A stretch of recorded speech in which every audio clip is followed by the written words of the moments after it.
आपको हम खास करके विशेष कवरेज ये दिखा रहे हैं। कल तीसरे चरण का मतदान होना है और आज तक की हो चुकी है खास तैयारी। 91 सीटों पर मतदान होना है। आज तक ने बिछा दिया है रिपोर्टर्स का जाल। 91 सीटों पर होंगे 91 रिपोर्टर। देखिए इस खास तैयारी को।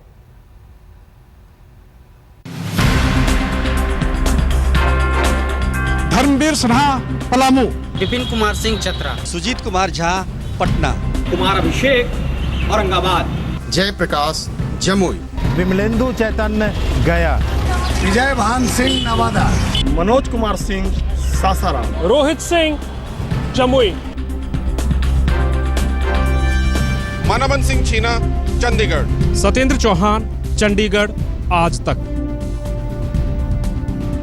आतिर खान गुड़गांव, भूपेंद्र मौर्य हिसार, आशीष शर्मा यमुनानगर, रवीश पाल सिंह गुड़गांव, शुजाउल हक श्रीनगर, अश्विनी कुमार जम्मू, अशरफ वानी श्रीनगर आज तक,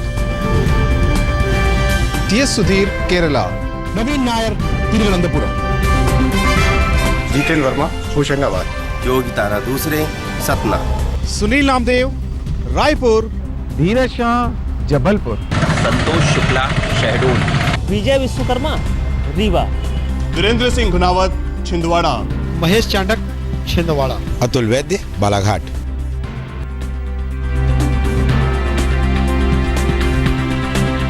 अशोक सिंघल चांदी चौक, अमिताभ सिन्हा नई दिल्ली, दीपक शर्मा दक्षिण दिल्ली, अंजना ओम कश्यप दिल्ली, रीमा पराशर गाजियाबाद, आशीष महर्षि दिल्ली, गौरव सावंत गाजियाबाद, शिव अरूर चांदनी चौक, शम्स ताहर खान पश्चिमी Delhi, Supratim Banerjee north west Delhi, Shweta Sharma west Delhi, Tanseem Haider Ghaziabad, Kumar Kunal Chandni Chowk, Anurag Dhanda नई दिल्ली, प्रमिला दीक्षित पूर्वी दिल्ली, महा सिद्दीकी दिल्ली आज तक, दक्षिणी दिल्ली से मैं कपिल शर्मा, प्रीति चौधरी साउथ दिल्ली, अहमद अजीम दिल्ली, मनोज शर्मा दिल्ली आज तक, विशाल प्रताप सिंह गाजियाबाद, मैं चिराग गोठी दिल्ली के उत्तर पूर्व संसदीय क्षेत्र से, अमित कुमार चौधरी नई Delhi, Richa Rawat Noida, Rajat Singh north west Delhi, Anant Narayanan new Delhi, Roshni Thokne Delhi से, अनुजन रोहतगी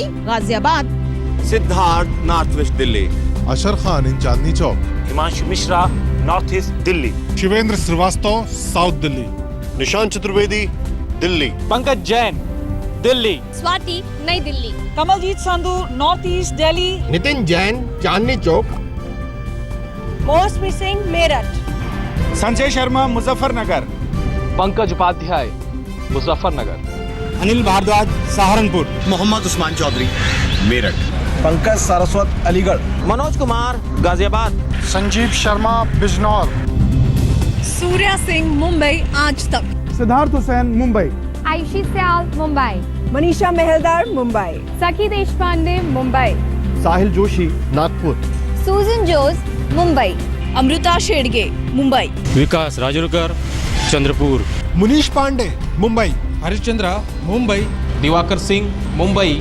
सतपाल वरठे अमरावती, कमलेश सुतार गोंदिया, सुनील गोरडिया अकोला, मनोके लोईवाल अस्का उड़ीसा।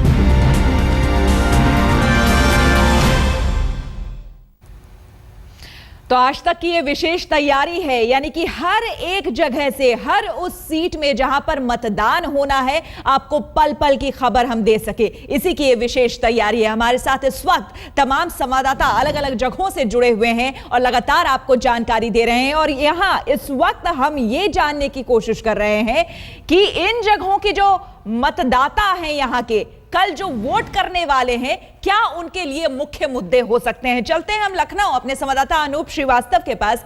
अनूप, लखनऊ की अगर हम बात करें, उत्तर प्रदेश लखनऊ, क्या विशेष है वहां पर? इस बार के मुद्दे जनता के लिए क्या हैं? क्या, क्योंकि वहां पर इस बार धुआंधार वहां पर रैली हो चुकी है तमाम बड़े नेताओं की, और अलग अलग अपने जो तेवर उनके हैं और अलग अलग बातें, लोक लुभावन जो वादे होते हैं हर बार की तरह इस बार भी वहां पर किए गए हैं। लेकिन पश्चिमी यूपी की जो रिपोर्ट है वो हम जानना चाहेंगे आपसे कि क्या है रिपोर्ट, क्या कहती है जनता, नब्ज क्या है जनता का। देखिए श्वेता, ये तो सबको पता है कि दिल्ली का रास्ता जो है वो लखनऊ से होकर गुजरता है। 80 लोकसभा की सीटें हैं इस प्रदेश में, जिस पे नजर है सारी पार्टियों की, और उनको पता है कि ज्यादा से ज्यादा अगर हम सीटें लाएंगे तो दिल्ली में रास्ता हमारा आसान होगा। नंबर 2, मुजफ्फरनगर वो इलाका है जो पिछले 8 महीनों से सुर्खियों में है और उस पर जबरदस्त राजनीति हुई है इस प्रदेश में, और वो भी कल चुनाव वहां पर होने हैं। 10 सीटों के चुनाव होने हैं। मजे की बात यह है कि इन 10 सीटों में 5 सीटें जो है वो बहुजन समाज पार्टी के पास हैं, 2 समाजवादी पार्टी के पास हैं, 2 आरएलडी के पास है और सिर्फ 2 जो है भारतीय जनता पार्टी के पास हैं।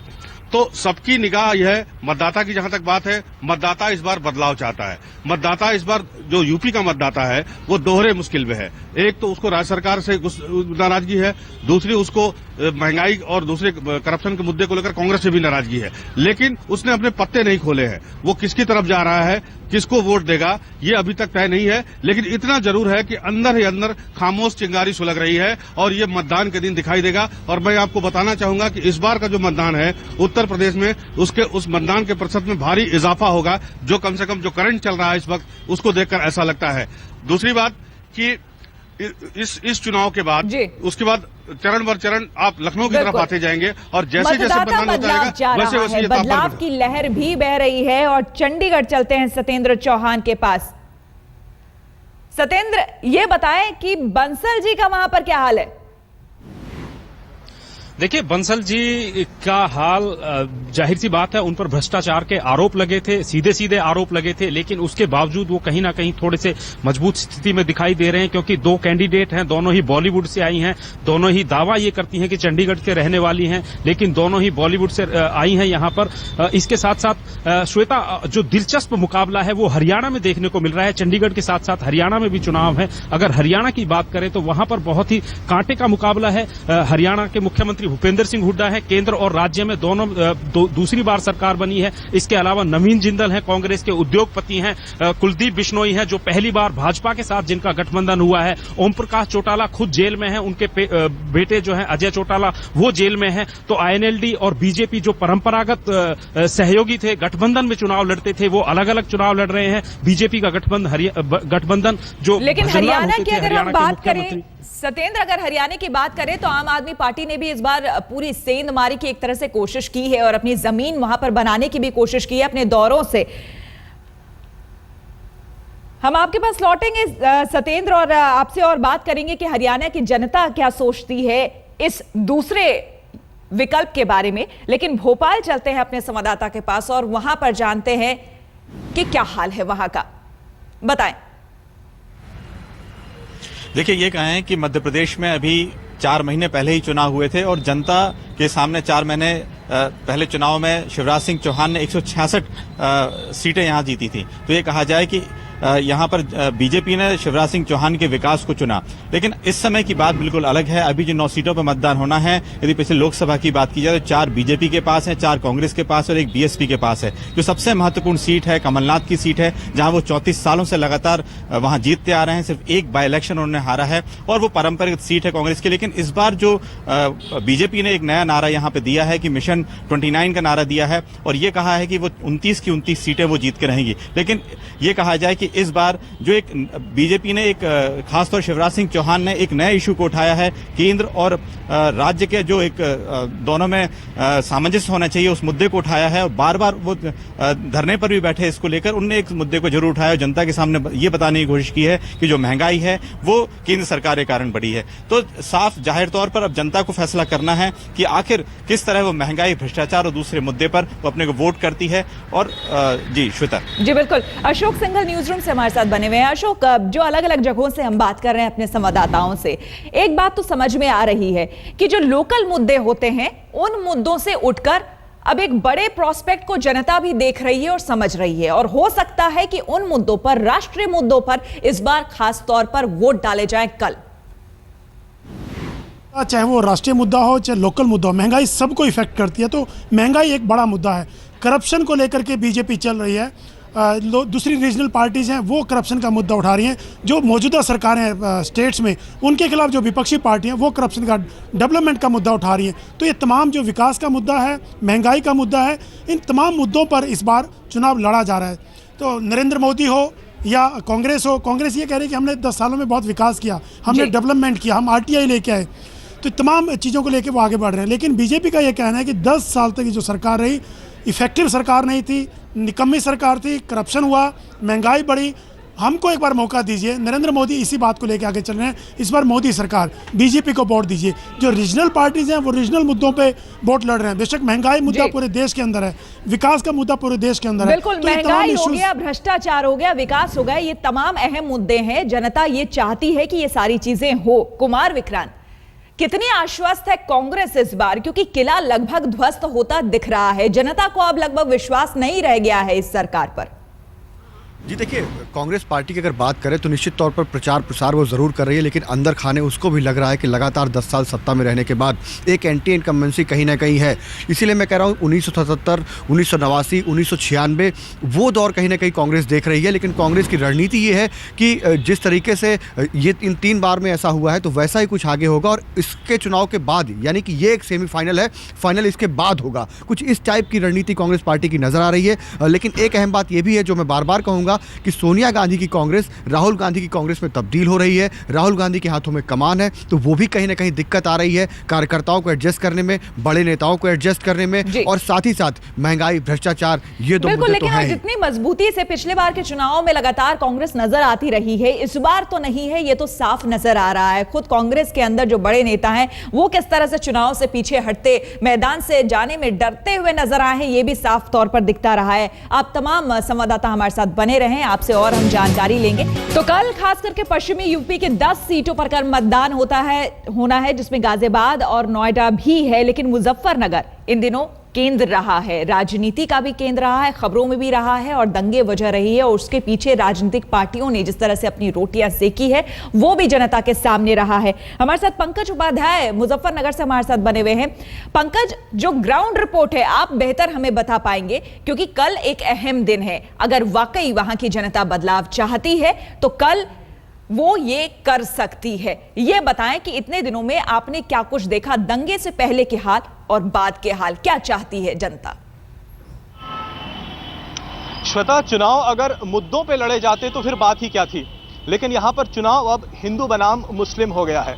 अब चाहे मेरठ हो, मुजफ्फरनगर, कैराना, पीलीभीत, रामपुर, बिजनौर, बागपत, अमरोहा, बरेली, मुरादाबाद, पीलीभीत, ये तमाम इलाके ऐसे हैं जहां पर मुस्लिम परसेंटेज 25 से 50% के बीच में है, और यहां पर क्लियर कट मुस्लिम वोट बैंक का स्प्लिट हो गया है। सितंबर 2013 से यहां पर मैंने इलाकों में एक्सटेंसिव कवरेज की है मुजफ्फरनगर राइट्स की, और आज मैं कह सकता हूं कि क्लियर स्प्लिट तो हुई है।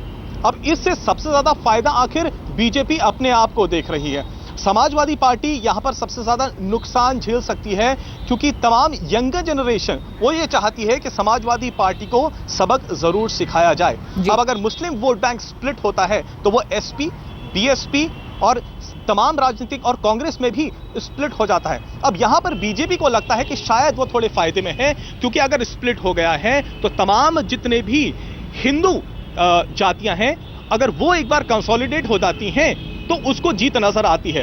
अब उसने दलित, बिल्कुल, लेकिन चंडीगढ़ में अगर हम चंडीगढ़ की बात करें तो यहां पर सत्येंद्र, जो आपसे लास्ट बात हो रही थी वो रह गई थी बीच में, जो फिल्म अभिनेता या अभिनेत्री इस तरह से आ जाते हैं वहां पर, इस बार बीजेपी की तरफ से किरण खेर वहां पर आई हैं, उनका विरोध भी काफी हुआ था।